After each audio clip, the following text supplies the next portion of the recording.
আপোনালোকে টাইটেলটো দেখি তো গম পাইছে আজি যে মই কাঠফুলা বনাম আৰু মাটি দাইল বনাইছোঁ, আমাৰ ঘৰৰ চাউলে ভাত আৰু অলপ সালাড। আহকচোন আজি কাঠফুলাখিনি আমি কেনেকৈ বনাওঁ। কাঠফুলাখিনি বনাবলৈ কাৰণে কাঠফুলা লৈছোঁ, পিঁয়াজ লৈছোঁ, আদা ৰচুনৰ পেষ্ট, জিৰা ধনিয়াৰ পেষ্ট, মই গোটা মছলা ইউজ কৰিছোঁ। তাৰপিছত বিট লৈছোঁ অলপ, কবি, আলু, গাজৰ, বিলাহী আৰু অলপ কেপচিকাম। কাঠফুলাখিনি মই অলপ দেৰি নিমখত তিয়াই লৈছোঁ, তাৰপিছত ধুই কেনে আমি এতিয়া ৰেডি কৰিম। এতিয়া আমি গেছটো অন কৰি ল'ম। মই হাই ফ্লেমতে ৰাখিছোঁ গেছটো। আমি চব্জিখিনি মিঠাতেলে ইউজ কৰিম। মই আলুখিনি অলপ ফ্ৰাই কৰি লৈছোঁ।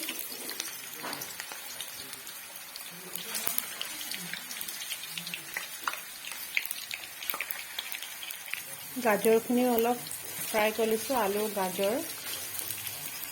আলুখিনি এতিয়া আমি কাঢ়ি থৈ দিম, বেছি ৰঙা কৰা নাই। এতিয়া আমি পিঁয়াজখিনি দিছোঁ। পিঁয়াজখিনি আমি ভালকৈ লৰাই ল'ম।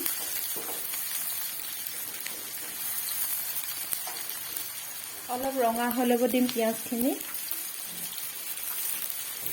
পিঁয়াজৰ এটা ধুনীয়া গোন্ধ ওলাইছে।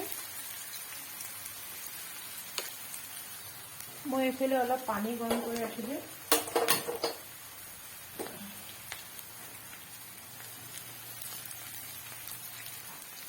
আদা ৰচুনৰ পেষ্টখিনি দি দিওঁ।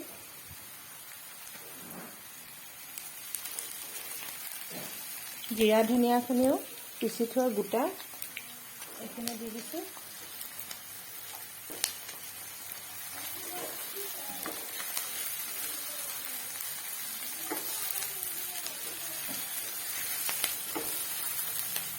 মোৰ বাৰু এই হাতৰ মেহেন্দিখিনি কেনেকুৱা লাগিছে, ডিজাইনটো ধুনীয়া লাগিছে নহয়। আমাৰ ওচৰতে থকা জ্যোতিকাই ডিজাইনটো বনাই দিছে। তাই বহুত ধুনীয়া মেহেন্দি আৰ্ট কৰে। মই সদায় লগামকৈ থাকি যায়, কালি লগালোঁ অলপ সময় পাওঁতে। আৰু আমি মাজে মাজে জেতুকা লগাই থাকিব লাগে। জেতুকাটো আমাৰ স্কিনৰ কাৰণে বহুতো কাম কৰে। তাই বহুত ধুনীয়াকৈ জেতুকা লগায়। এতিয়া আমি অলপ হালধি দি দিম ইয়াত।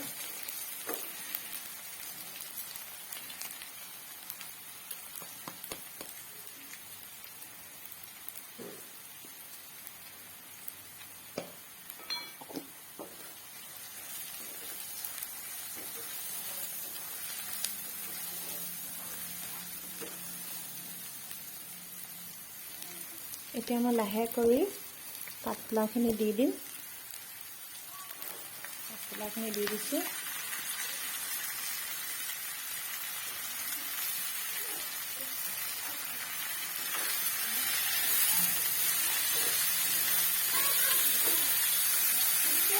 এতিয়া লাহে কৰি কিনে আলু দি দিম, বিলাহী দি দিম, কেপচিকাম দি দিম। এতিয়া অলপ নিমখ দি দিম। মই গোটেইখিনি চব্জি মিক্স কৰি দিলোঁ। এতিয়া আমি নিমখ দি দিম।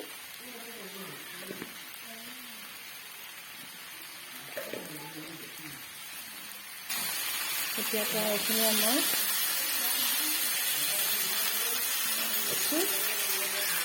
মই অলপ পানী দি দিম, গৰম পানী।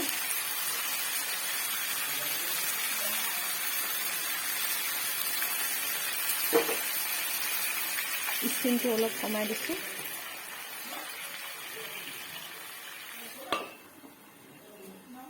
এতিয়া অলপ সময় ঢাকন মাৰি থৈ দিম। চব্জিখিনি এবাৰ লৰাই দিম।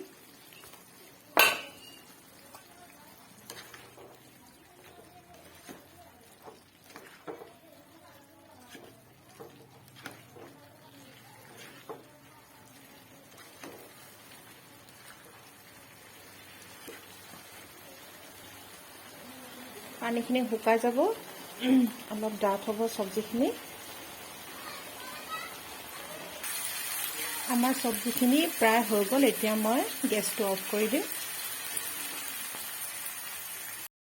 আপোনালোকে যদি মোৰ এই ভিডিঅ'টো চাই ভাল পাইছে তেতিয়াহ'লে লাইক কৰিব, কমেণ্ট কৰিব আৰু ছাবস্ক্ৰাইব কৰিব।